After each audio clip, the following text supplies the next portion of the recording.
Hello friends, as you are aware that Hammurabi tablet has once again started its original program as to how to practice in various laws. Now today we have a topic as to how to practice in service laws, and for that we have with us Advocate Rajeshwar Panchal sir, who is practicing in these particular laws since last 18 years. So we'll interact with Panchal sir and we'll come to know as to how to do a practice in service laws. Panchal sir, Thank you. you are most welcome. Thank you for sparing your time for us. Sir, we would like to know what is this service laws, how they are practiced, which are the codes. Please tell us about Yes. Thank you. In fact, service law is a part of our constitutional law. It is also called as administrative law. In fact, the Constitution of India provides Article 309, and that confers powers upon the governments to make the laws or the rules with regard to the conditions of the service. that. When somebody enters into service, his services are regulated. How to get promotion, under what circumstances he will be subjected to departmental inquiry, suspension. There are various such issues, and to deal with those issues, even there is a requirement of prescribing the qualifications. So for that we have recruitment rules. So whatever kind of rules that are in the place, that are made because of the power given by the Constitution of India to the respective government. Okay. Similar powers are also given, because service law is not only limited to the government servants. We have public undertakings, we have corporations also. So even those corporations or even the banks which are controlled by the government, so even all these establishments, by whatever name they are called, if they are having the instrumentality, the character of instrumentality of the state, like they are agencies of the state, they will have the regulations in place. They are known by whatever sometimes we call discipline and appeal rules, we call conduct rules, we call pay rules, we call leave rules. By various names there are different rules in place. So issues arise often out of these issues. And as far as the government servants are concerned, initially in the inception, maybe when we did not have the tribunals, the civil suit was the proper remedy. When somebody was, say for example, removed from service or dismissed from service or with any other punishment, then in those times civil suit was to be filed in the court, and ultimately by way of first appeal, second appeal, matter used to come to High Court and then Supreme Court in the normal circumstances. But after we have amendment in the Constitution of India, we have introduced article, I think 323 B and A something, and that has empowered the Parliament to make the law, and in exercise of that power, Parliament made the Administrative Tribunals Act 1985. Thereafter we have a central administrative tribunal at the center, which governs the government servants of the central government. And apart from the government servant, there are various societies, various public undertakings, various other autonomous bodies which are controlled by the government and which are a state within the meaning of Article 12. Even those establishments have also been brought under the purview of the Central Administrative Tribunal. In the same act, there is a provision that every state will have its own tribunal. Therefore, in Maharashtra, we have Maharashtra Administrative Tribunal, and those who are employed by the government of Maharashtra will go to the MAT. Even those who are participating into selection process, and any issue arises out of the selection itself, then even the participants who are desiring to go into the service of government of Maharashtra can also go to the MAT with their whatever grievances. So this is the overall situation. Now let me tell you, there are some other employees, set of employees who cannot go to the MAT, who cannot go to the CAT. Then for them, for example, now we have universities, we have colleges, we have in university or colleges we have teaching staff and non-teaching staff. Okay. As far as teaching staff is concerned and non-teaching staff is concerned, we also have the college and university tribunal under the Maharashtra Universities Act. So those employees can go to that tribunal. However, the jurisdiction of that tribunal is limited only to the supersession Okay. and removal or termination of service or dismissal of service. In respect of other issues, they will have to directly come to the High Court by filing a writ petition, simpliciter. Okay. These. Similarly, we do have the schools in Maharashtra which are not falling into category of college and not affiliated to any university. For that, we have a separate law made by the government of Maharashtra, that is called MEPS Act. That is Maharashtra Employees of Private Schools, Okay. 1971. Under that, there are rules also. Those rules provide for the service matters, conditions of service, and under that act, there is a school tribunal. Okay. So the employees, either teaching or non-teaching, employed in any school which is having the grant in aid or even not having the grant in aid, they are governed by that act of 1971, that is MEPS Act, and the rules there under. So those employees can go to that tribunal, school tribunal. So this is overall. And let me tell you again, we have army, we have air force, and we have third navy. So for them, we have a separate tribunal, that is called army tribunal. Okay. In Bombay, we have that AFT, that is Armed Forces Tribunal. Okay. So the employees, and particularly, interestingly, only those who are in actual navy, that is on the field, that is armed forces, only they can go to the Armed Forces Tribunal. Okay. Now in army or navy, we have civilians also Yes. doing clerical work, etc. So they can go to simpliciter CAT. Okay. So only armed forces, even CAT, the Administrative Tribunal Act makes it clear that this act will not be applicable to the armed forces. So apart from navy, air force or army, we have other armed forces also, Correct. like Tibetan force, border security force. So as far as those employees are concerned, they can go to only High Court, because they cannot go to CAT, they cannot go to even AFT, that is Armed Forces Tribunal. So they will have the only general remedy, that is filing a petition in the High Court. So this is overall, situation of the service matters. So it's actually a very vast field. Yes, it's very vast. Vast field. Yes. Sir, what are the laws which are applicable to this? Like, which can, the names of those laws, because we are not aware of that. Yes.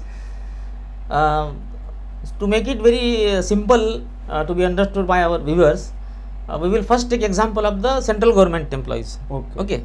So then we will come to the state, and almost all other state governments have copied the rules made by the Government of India. Okay. Now in the Government of India, we do have conduct rules, that is called CCS Conduct Rules. Okay. Central Civil Service Rules, in bracket conduct rules. So these conduct rules are very important.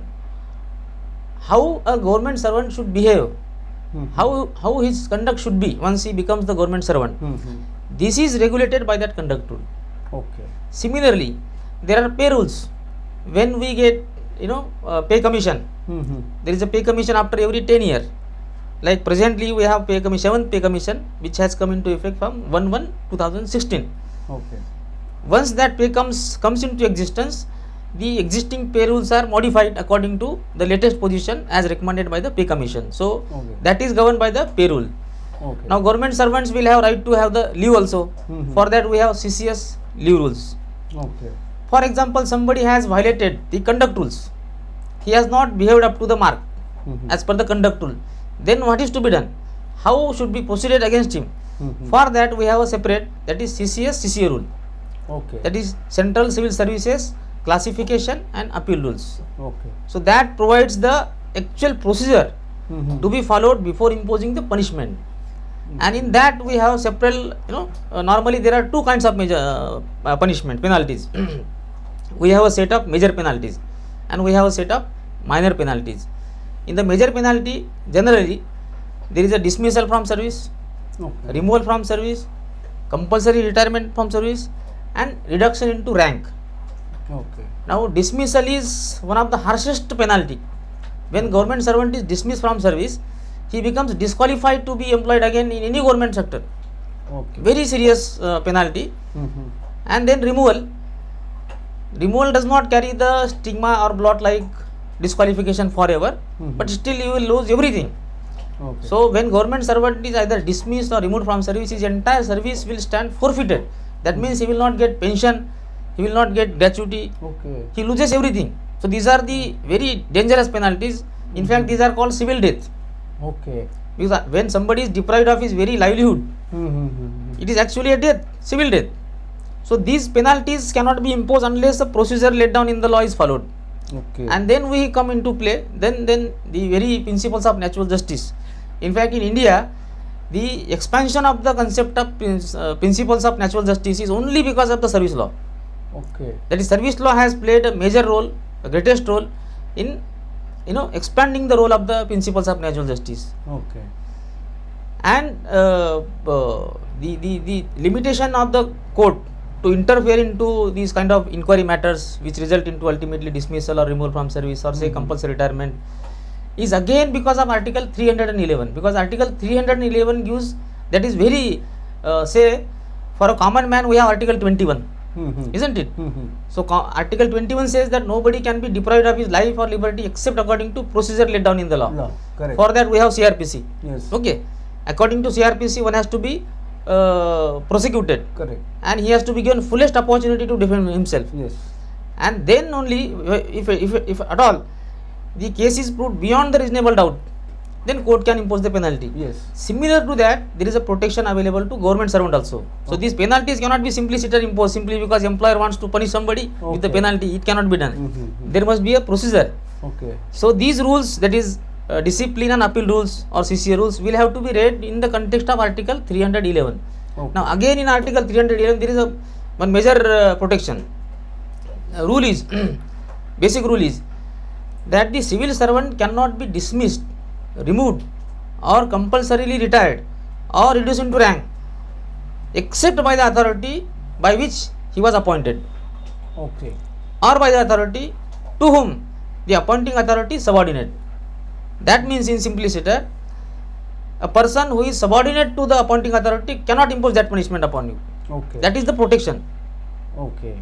And then that means simply, suppose I am appointing somebody, that means I have got power to remove him also, dismiss him also.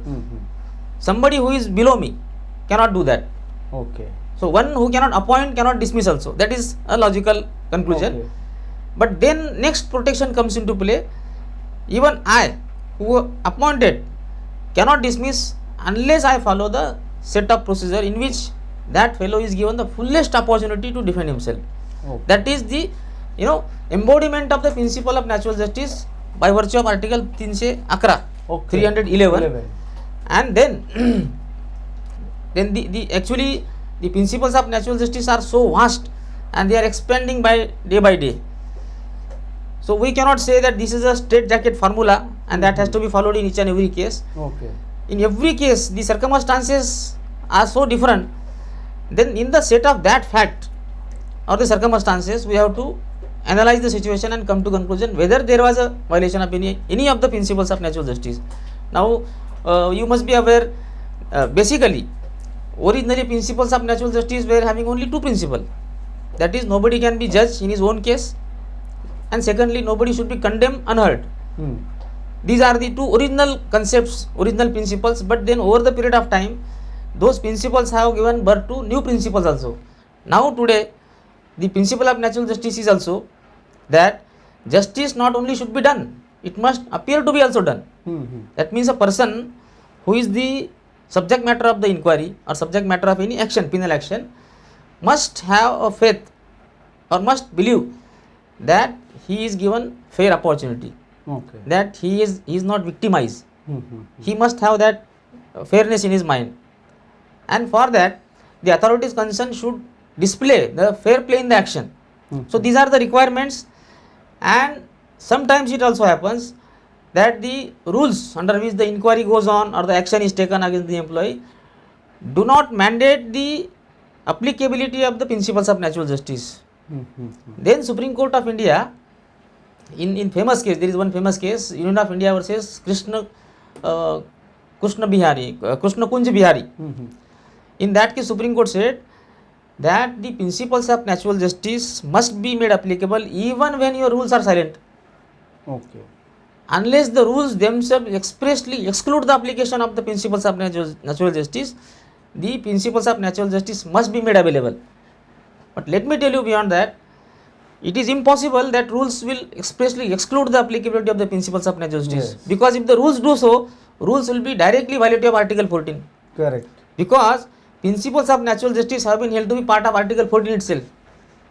If the government makes a rule which excludes the applicability of the principles of natural justice, it will be hit by the Article 14. Correct. So therefore, even when rules are silent, rules do not say anything, the principles of natural justice are must to be followed.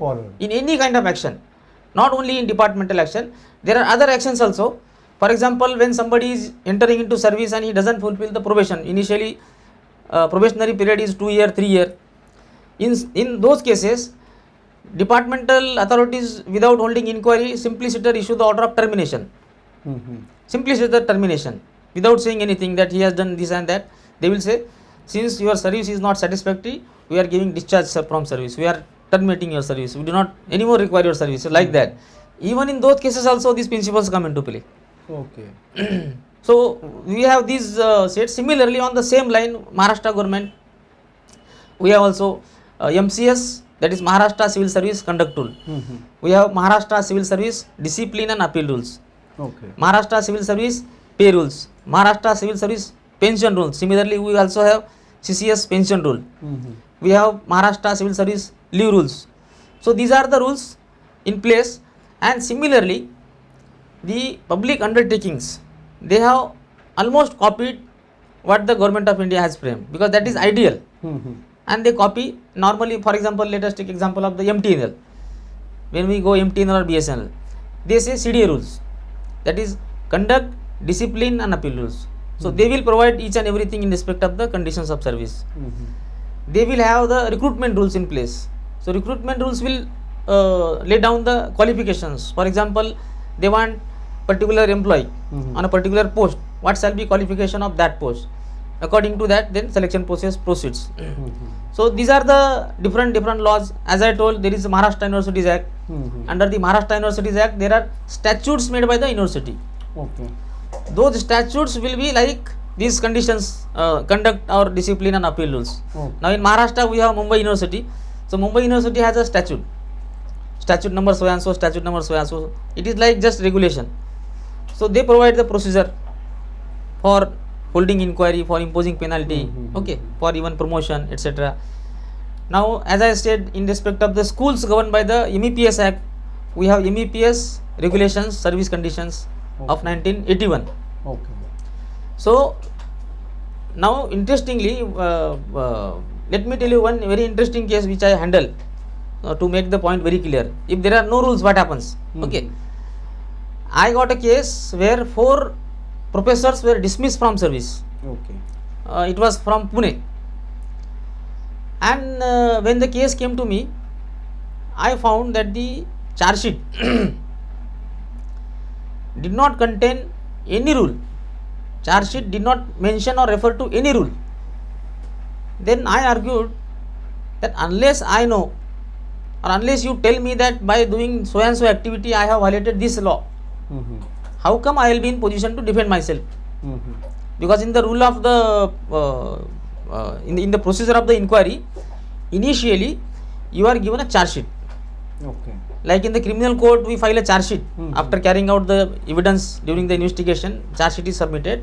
But in the departmental inquiry, sometimes preliminary inquiry is done to find out whether there is a case to be proceeded further. And if the material is available, it is made out that there is some material and he can be subjected to departmental inquiry. Then he is given a charge sheet. Okay. Sometimes we call it as a memorandum of charges, sometimes we call it as a charge sheet, sometimes we call simply memorandum. So in that, no, charge is specific charge. For example, you so and so on so and so date, on so and so time, so and so place have done this, which is amounting to misconduct within the meaning of this conduct rule. Okay. There must be such a specific and clear charge so that he knows what he has to defend himself. Okay.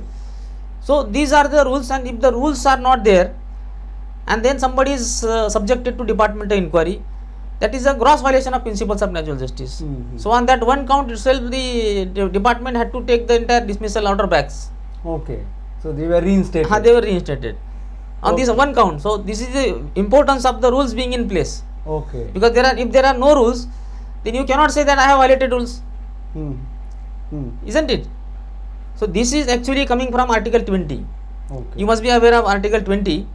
Article 20 is very important, but that has been now made applicable to service jurisprudence also. Originally it was made keeping in view the criminal jurisprudence.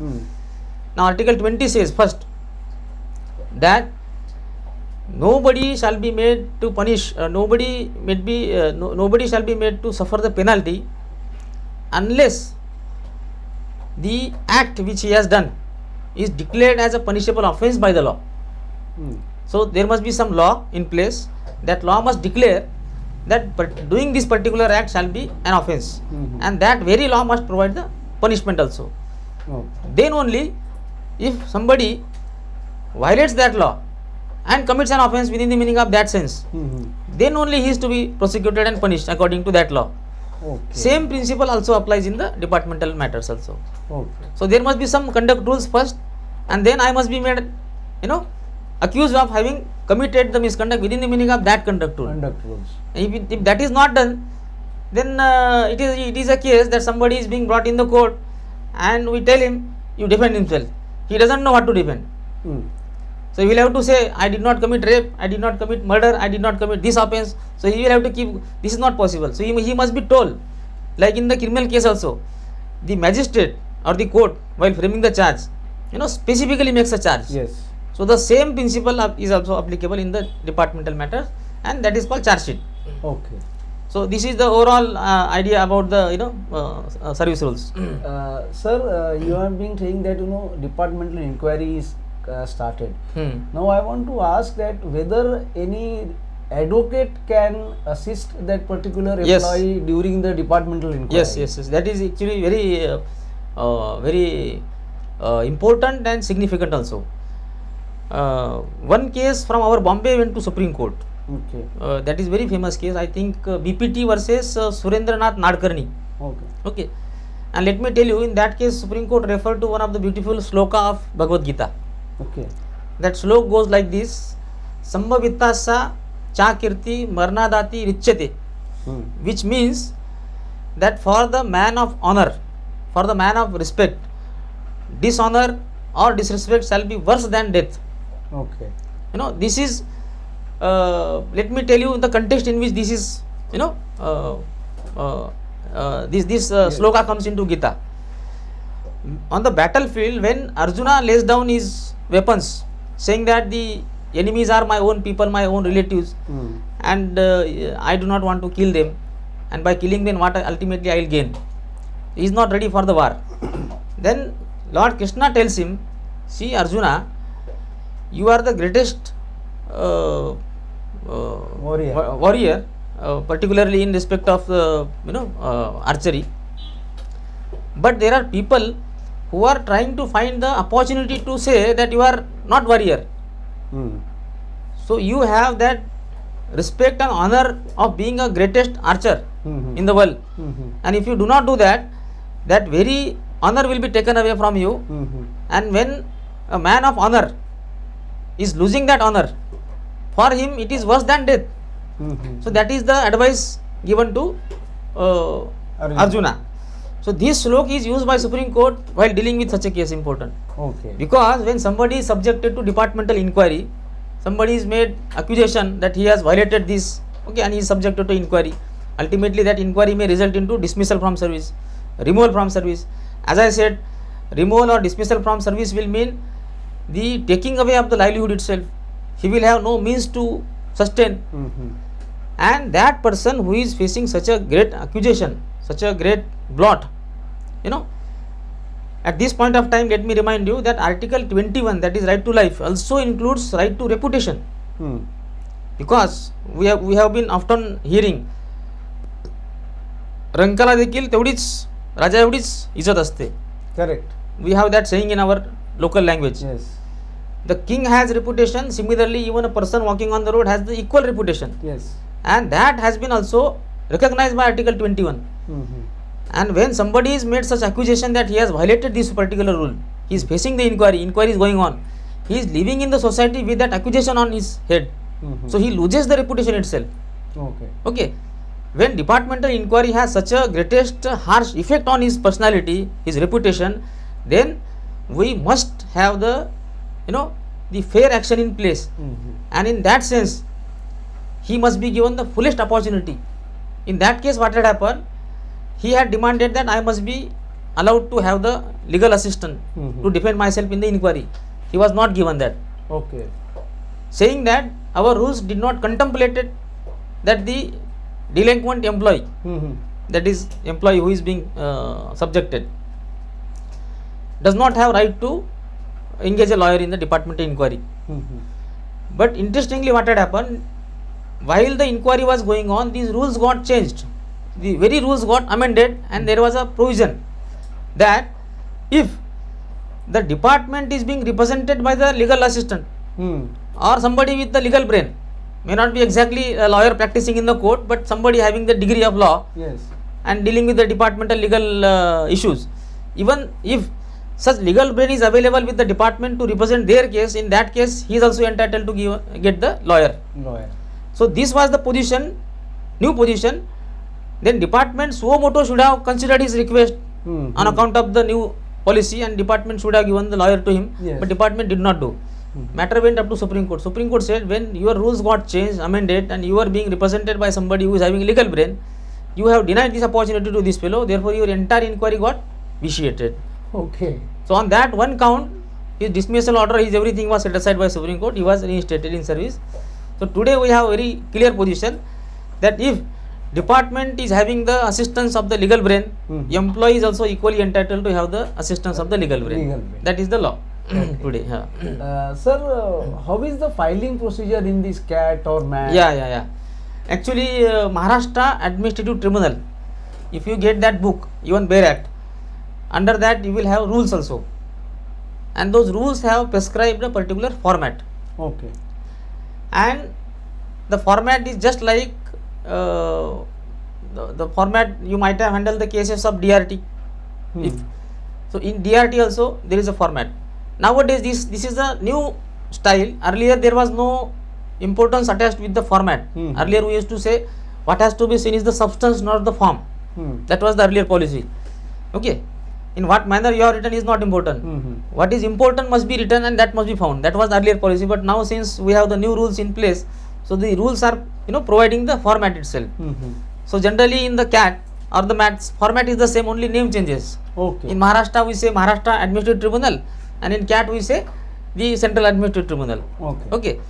Now the format goes like this.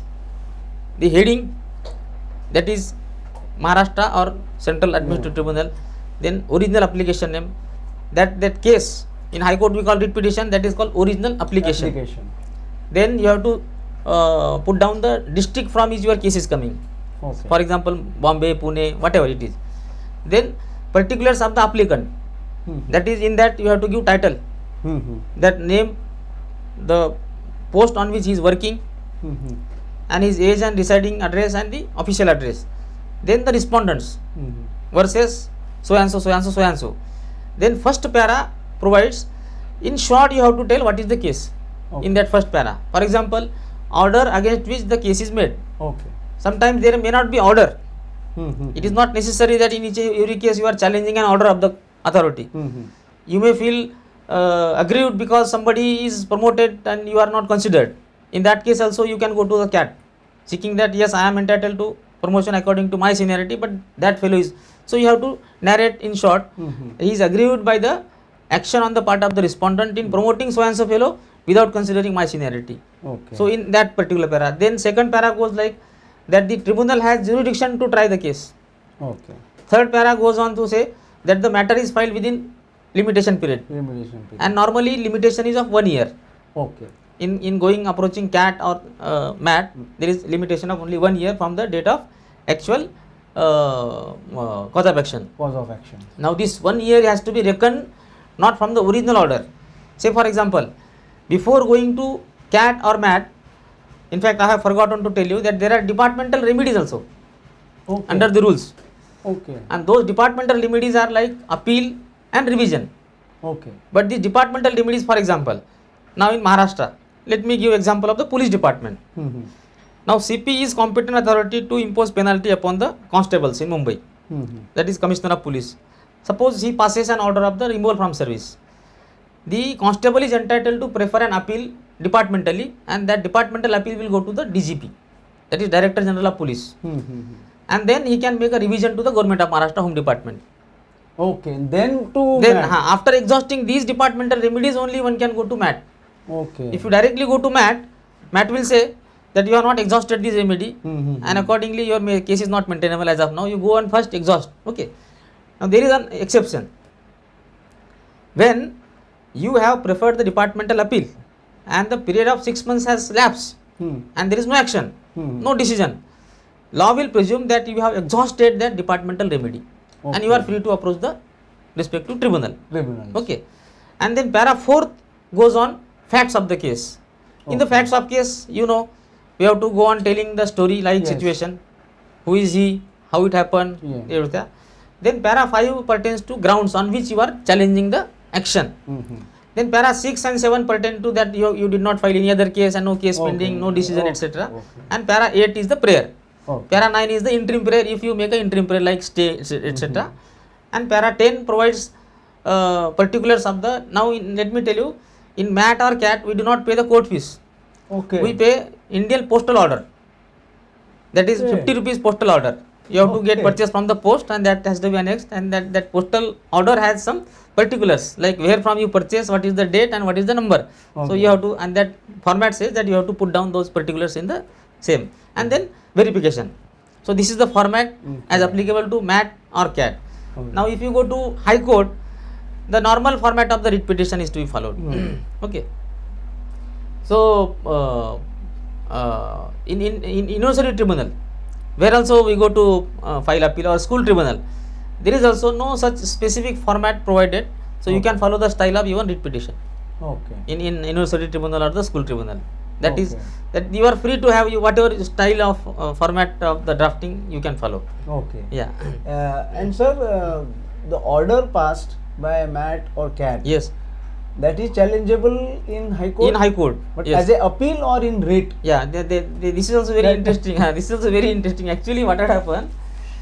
The Act says that the orders issued by the MAT or the tribunals under the Act will not be challengeable in any court except under 136, Article 136 of the Constitution of India by way of special petition. Article 136 says, and Article C, filing a petition in Supreme Court under Article 136 is not your right. It's not the right, correct. It is the discretion of the court. So court may grant leave to you, may not grant leave to you. Correct. If at all court grants leave, then that very special petition gets converted into the regular appeal. Okay, this is the position of the Supreme Court. So that was the position made by the statute with regard to the tribunal cases. This provision came to be challenged. The constitutional validity of this provision came to be challenged in Supreme Court. Okay. Very famous case. I think L. Chandra Kumar versus Union of India. Okay. And in that case, Supreme Court said that this provision is unconstitutional. And Supreme Court said that because why this provision is unconstitutional? Because by making such a provision, the powers of judicial review, which is vesting with the high courts, was destroyed. Correct. And judicial review is one of the basic structure of the constitution. High court cannot be deprived of its basic judicial review. Then making such a provision that the order cannot be challenged in the high court, that means you are taking away the power of the high court. Correct. And if any statute takes away the power of the high court, that is judicial review power under the constitution, then the statute itself, that provision itself is unconstitutional. On that line, that provision was interpreted and said that to this extent this provision is unconstitutional, and then Supreme Court made it clear that hereafter every decision of the tribunal shall be challengeable in the high court, and that will be before the division bench of the high court. Okay. And that will be by way of a writ petition. Okay. So we challenge, suppose we lose in the CAT or MAT, we file a petition in the high court, writ petition in the high court challenging that order, and that will go to the division bench. Appellate. Appellate. It doesn't make a difference, because in only few high court there is provision like appellate and original. But as far as Rest of- Bombay is concerned, it goes to appellate. You can go either in appellate or original. It doesn't make a difference, Okay. because both tribunals are in Mumbai. So you can go in original side also, or if you go in appellate also, that will not be a big problem. So you can choose whatever is easy for you. Okay. That is the case. Sir, one more thing is, at how many places MAT is there? Physically, offices of MAT. In Maharashtra, as we have 4 benches of the High Court, including principal bench. Yes. We have Mumbai, Nagpur, Aurangabad and Goa. Yeah. Okay. But Maharashtra Administrative Tribunal is of Maharashtra state. So we have the benches in Nagpur, Aurangabad and Mumbai. And Goa is a different state. Correct. So Maharashtra government has no power to make a tribunal for the Goa state. High Court is a different altogether, So in Maharashtra we have MAT, Principal Bench Mumbai, Nagpur Bench, Aurangabad Bench. Okay. CAT is only one tribunal for the entire country. It has its headquarter at Delhi, that is Principal Bench, and it has got almost 18 benches over the different various places. We have Mumbai, Hyderabad, in Gujarat, Ahmedabad, Bangalore, Jabalpur, Kolkata, Orissa, Kerala, Tamil Nadu, Chennai. So these are the benches. They are in Lucknow, UP, in Patna. Okay. So we have different such benches of the CAT, and they deal with the and in for example Mumbai we have the Bombay bench. It covers not only our Maharashtra state, it also covers some other portion, say cases coming from Goa also. As far as CAT is concerned. Okay. Because that is central government, no? Correct. So one bench may cover 2 states also of the central government. Okay. But the state government will have its own tribunal. Okay. And notably, there are some states, unfortunately, where there is no even state tribunal. Okay. So they are yet to establish the tribunal. In Maharashtra, interestingly, let me tell you, because Maharashtra tribunal is very efficient one. Because as compared to other courts, somebody who goes to MAT will get the justice quickly, within few months also.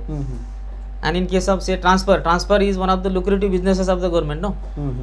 Transfer is a lucrative business, so people go to MAT and get the stay immediately. So government gets aggrieved by the MAT that the MAT is interfering, so we will close down the MAT.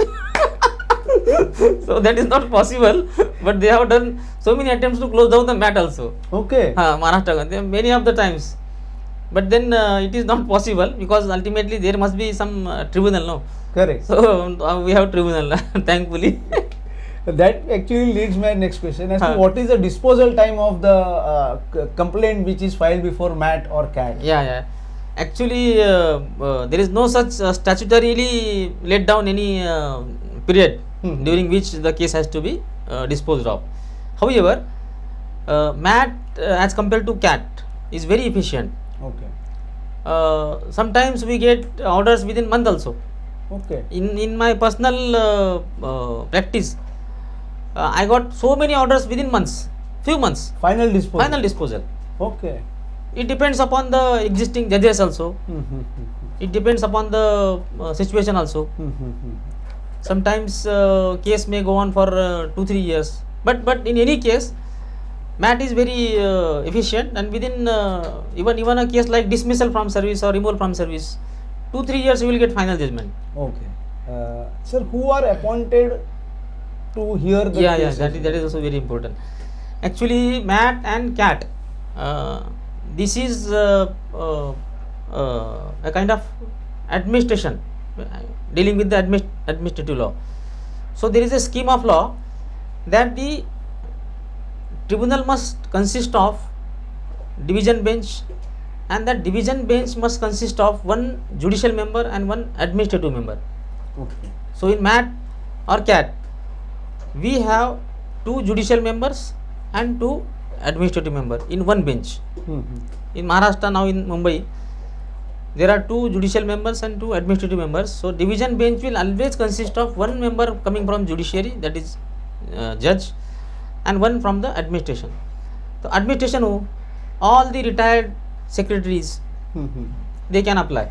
Okay. Existing secretaries of the government who have got enormous experience in the service administration while working as a IAS. Now recently it happened actually for the first time that our retired DGP, that is Praveen Dikshit, was also appointed as a administrative member of the MAT. He retired recently. Okay.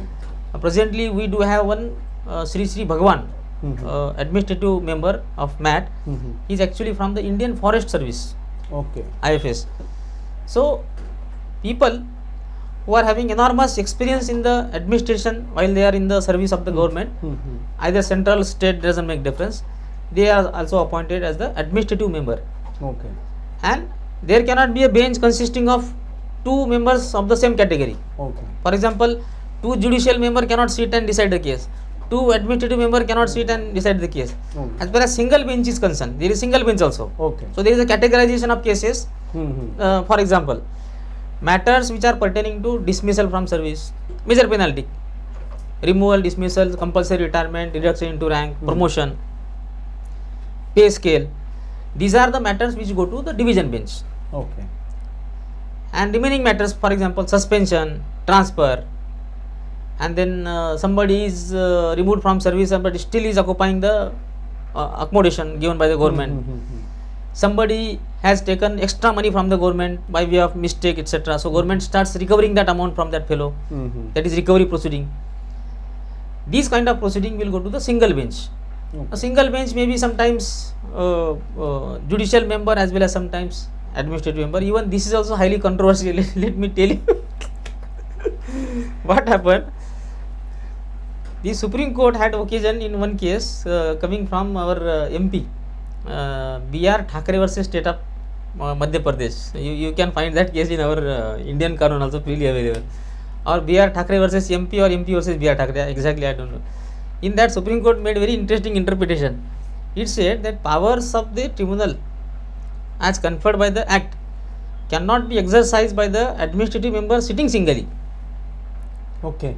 So that means actually this interpretation that powers of the tribunal, because Act says tribunal, no? Correct. A bench, single bench, division bench, that is what we say, but when judge sits, it is a tribunal, isn't it? Like court. So powers of the tribunal as conferred under the Act cannot be exercised by the administrative member sitting singly. That is the provision. Okay. That is the Supreme Court said. Okay. So that meant actually in effect that administrative member can be always in the division bench. He should not be sitting singly and dispose the matter finally. Supreme Court made it clear that however the administrative member sitting singly can deal with the matters but will not dispose the matter finally. Okay.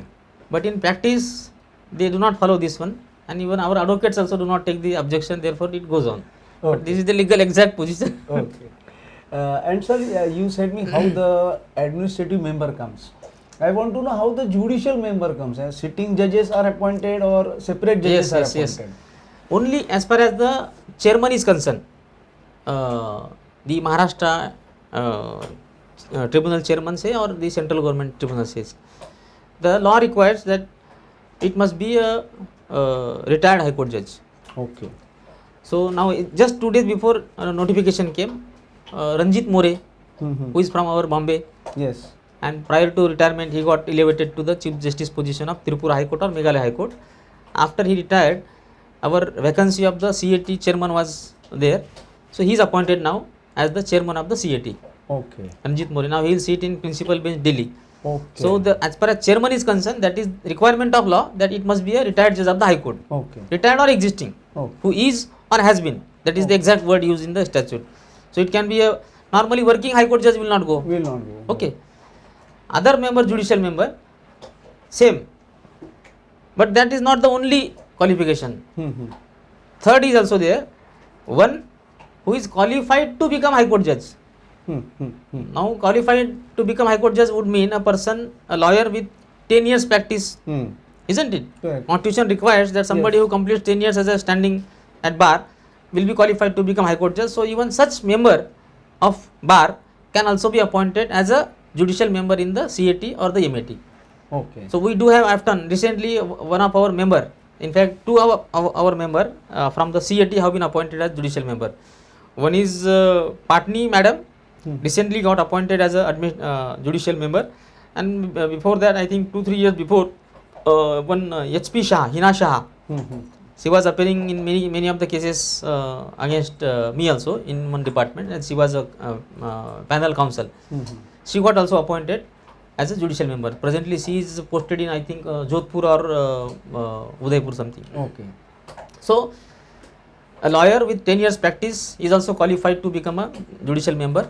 There is a competitive examination like any other competitive examination. Like JMFC exam, there will be same category of exam for this? Not same category. The exam is consisting only of interview, not Okay. like written, etc. Okay. That is the only change. Okay. But anyone who is interested can participate into that process. Central government will notify or the state government will notify that we are filling up the vacancy. If you are interested, you can apply. Okay. Any lawyer, practicing lawyer, that is the case. As far as chairman is concerned, that has to be only the retired judge. That is the position. Sir, now just coming to our conclusion, Yeah. or rather end. Yeah. In the whole process, we have not spoken anything about labor code. Yeah. Because the moment people feel, service law, Yes, the yes, first thing which is there in the common man where is the labor code. So, just tell me what is the difference? Because entire, you have not spoken anything about. Correct. Actually, this is often a case of confusion as to where to go, in what court we should go. In fact, when I was in the third year of my law, that time this question used to hover my mind, because as a lawyer you must be aware where the remedy lies. You should be aware that this is the court, I can go there and claim the relief. Correct. If you mistake that, your entire efforts for the years together will go in vain. Correct. After putting so many efforts, etc., the same confusion arises in many of the cases. So for that, the simple formula I will tell you. We have Industrial Dispute Act, which defines as to what is the industry. Okay, and which also defines as to who is the workman. Correct. Simpliciter, somebody who falls into definition of workman. Now again here, say for example, in MAT, as I initially said, MAT, CAT, these are the tribunals for the government servants. Correct. Okay, but there are employees working in the private industries, so they cannot go to MAT or CAT. So for them, what is the remedy? Is only the labor code. Labor code. Simpliciter. Okay. In some cases, we do have the central government come labor tribunal, labor court. That is called CGIT. We have at Chembur, Piridarsani something. That is central government industrial tribunal come labor court. Okay. There, only those who are working in the industry controlled by the government of India. Okay. Normally, central government has so many public undertaking. Like in Mumbai, we have shipping corporation, isn't it? So in shipping corporation, the employees who fall into definition of workman can also choose the forum of the CGIT. Okay. Can also choose the forum of the High Court. Okay. They cannot go to the CAT because that has not been brought under the purview of the CAT. Because shipping corporation is not the government. It is only undertaking of the government. Though it is a state within the meaning of Article 12, so that writ petition is maintainable, but that doesn't bring it under the purview of the Administrative Tribunal Act. Okay. So simple formula is that the person who falls into definition of workman can always go to the labor court. Okay. Because the definition of workman is very clear. And those who are working in the private employees, private industries, not controlled by any government, they will have only one forum, that is labor court. Okay. Then initially, as per the Industrial Dispute Act itself provides the mechanism. Initially, you have to make your grievance to the officer, that is conciliation officer. Conciliation proceeding will go on, and then if it is successful, he will make a report. The grievance is sorted out. If it doesn't get sorted out, he will make a report to the government, respective government. If industry is private and within the state of Maharashtra, Maharashtra government will have the labor officer, labor commissioner. He will make a reference, and then that reference will be the beginning of the proceeding before the labor court. Okay. In some cases, for example, somebody is being employed for long time without giving the permanency of service upon him. That amounts to unfair labor practice. Okay. there is a requirement of that fellow, and for long time work is of perennial nature. For example, in any office, for example, say the work of peon, whose work is to keep the office clean. Now this is required permanently, no? Correct. It is not that today we make the office clean, tomorrow it is not required. It is required forever. Correct. So there is a position of that fellow forever, that perennially, but still the governments are using, or the authorities are using, or even the private employer are using such on temporary basis, daily wages for long time. That actually amounts to unfair labor practice within the meaning of labor laws. Okay. With such grievance also one can go to the labor code. Okay. So this is called normally ULP complaint, unfair labor practice complaint. Okay. So this is general idea, as under what circumstances we can go to labor. And let me tell you again interesting case. Employees of the government working like in a railway department. Okay. Now in railway, employees from group C, group D may also fall within the meaning of workman, because railway is a industry. Railway department is held to be industry. So once it is industry, then also labor laws come into place. Okay. Because Industrial Dispute Act will come into place. Correct. So the employees working in railway falling within the definition of workman have two options. They can choose labor code or they can choose the CAT. CAT. Both options. Similar will be the case of the Maharashtra government. Now we have in Maharashtra so many undertakings of the government of Maharashtra. That is forest department. That forest department is also there is some corporation under the name of forest. That department is held to be the industry. Okay. And again same logic will come into place. The employees working in that department falling within the definition of workman will go to MAT as well as the labor code. They have option. So there is a concurrent jurisdiction. Then the doctrine of election will come into place. According to convenience, he can choose, and court is bound to entertain his case. Okay. Court will not say you can go there also, so go there. Not like that. Okay. So this is the situation.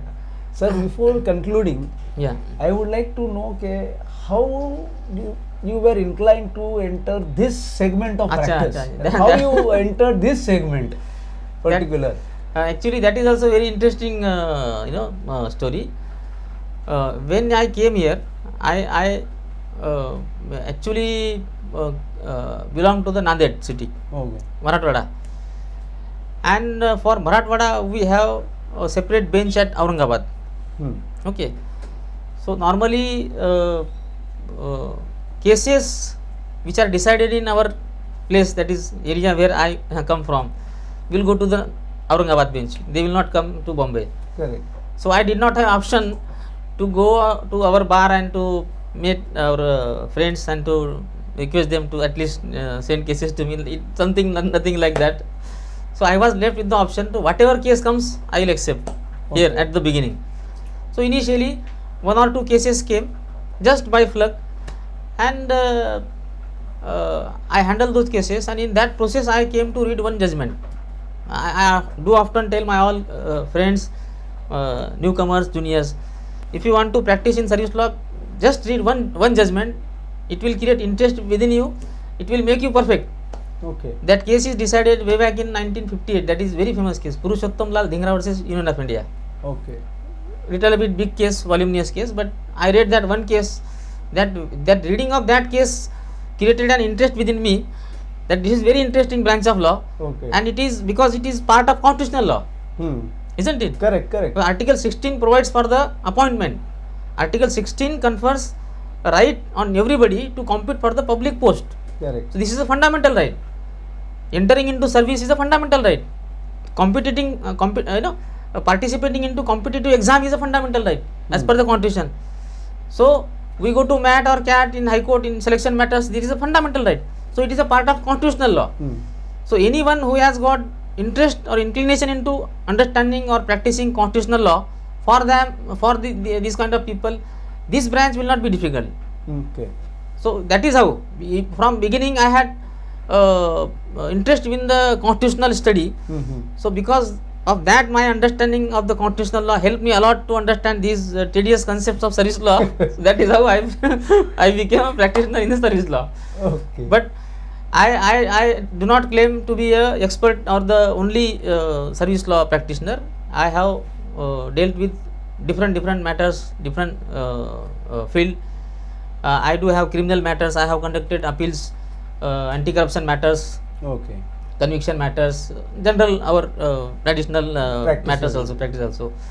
But what happens, once you go on producing the good results, people will bring the similar cases to you, Correct. and they will brand you that he is an expert in service law. That is what happens actually. Okay.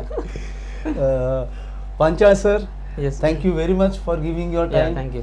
And telling us the entire concept, because everything was new to us to hear Yeah. all this. Yeah. It's very tedious and complicated. Yeah. So thank you very much. This is a small token from Thank us you. to you. Thank you.